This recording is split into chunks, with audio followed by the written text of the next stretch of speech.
Welcome to Sparks of History, where Jewish history and world history meet. We are very honored to host today Professor Guy Maclean Rogers. Professor Rogers holds a Magna Cum Laude BA degree in Classics and Political Science from the University of Pennsylvania. Professor Rogers earned a first-class honors BA degree in Ancient History from the University College London, and holds a Ph.D. in Classics from Princeton University. Professor Rogers was chairman of the History Department of Wellesley College from 1997 to 2001, and then in 2012. Professor Rogers has been the recipient of numerous grants and awards for his research and writing, including ones from the National Endowment for the Humanities, the Fulbright Fellowship Program, and the American Philosophical Society.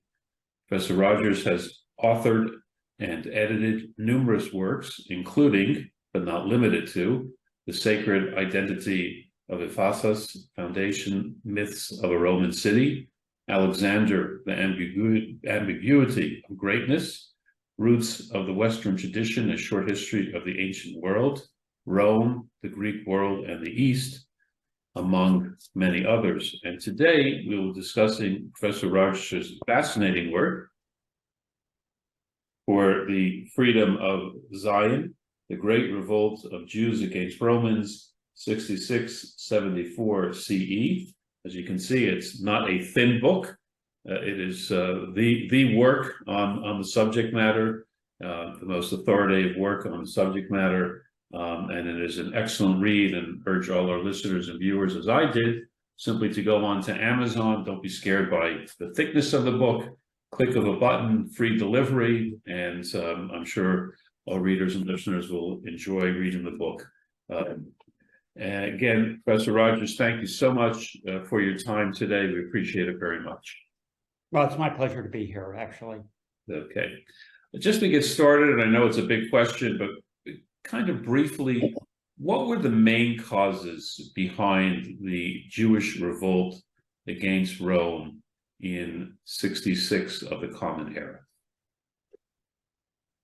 Of course, that's one of the central questions about the revolt, and there really isn't a simple answer. It's a little bit complicated. In my book, where I start is essentially with the Roman decision after the reign of the last of the Herodians, a guy named Archelaus, who was the son of Herod the Great. In 6 CE, the Romans decided to send out a governor to Judea with the title of prefect or praefectus. The man's name was Coponius, and at the same time, they decided to take a census there and to obviously follow it up with the imposition of taxes on the population. And in response to that, there was a kind of mini rebellion led by a guy named Judas, who was from the Galilee. And it's pretty clear from the works of Josephus that the revolt that Judas tried to inspire was a kind of nationalistic revolt. Really, Judas seemed to have the idea that it was impossible for Jews to submit to Roman rule, especially if it involved a census. And so actually, he had a lot of followers, but the revolt was suppressed. And so from about 6 to 41 CE, there were these governors called prefects who had a small staff and local auxiliary soldiers under their command to keep order. The most famous of the prefects, of course, was the famous or infamous Pontius Pilate. Pilate, of course, is most well known for given the order for the execution of Jesus or Yeshua. But in fact, he also almost managed to stir up a rebellion of Jews by repeatedly, for some reason, which is hard to fathom, trying to introduce into Jerusalem graven images. So I think that although overall the record of the prefix was pretty mixed, there wasn't a clear path from 6 to the eventual revolt. There were some intervening events. After 41, the Romans decided that they would try another kind of client king. So they basically installed the grandson of Herod, a guy named Agrippa I, as king of Judea and some other territories. And for 3 years, that worked pretty well, but he died somewhat unexpectedly in 44, and the Romans turned around and brought Judea back into the provincial administration, sending out a governor with a different title. The name of the governors after 44 were procurators. And so procurators were in charge from 44 into the early 60s. And I think that events outside of Judea at that point really changed the course of the relationship between the Romans and the Jews in Judea. Specifically in 64, there was a terrible fire in Rome, which destroyed 3 of the districts of Rome completely, and another 7 were badly damaged. And as a result of that, the Roman Emperor Nero suddenly had huge expenses.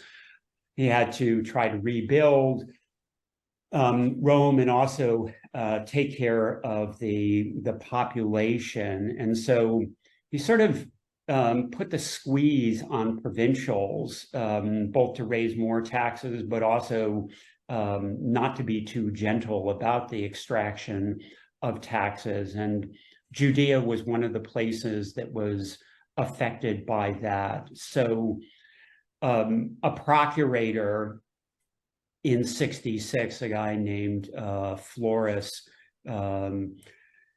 basically decided that he was empowered to not only raise the tribute, but also, if it was slow in coming in, to simply take money from, for instance, the temple treasury. So he went to the temple treasury and extracted a large amount of money, and there was a demonstration by civilians in Jerusalem against that. And in response, he kind of unleashed the auxiliary soldiers under his command in Jerusalem on the population, and they massacred thousands of civilians. And that really, I think, was the point beyond which it was going to be possible for the two sides to simply coexist. And in response to that, some of the temple priests decided that they would no longer carry out sacrifices on behalf of the welfare of the emperor and the Roman people. So that was kind of a declaration of independence. So by the summer of 66, in my view, the war had already broken out. So if you step back just for a second, from 6 CE, when direct Roman rule was imposed on the population of Judea, to 66, it's 60 years. there wasn't a consistent progression of events which would lead you to conclude that that a conflict was inevitable. But there definitely were points on that road which kind of, I think, pushed people over, some Jews over into the rejectionist camp, and eventually with the the outbreak of violence in Jerusalem in '66, we reach a point when a war was probably inevitable.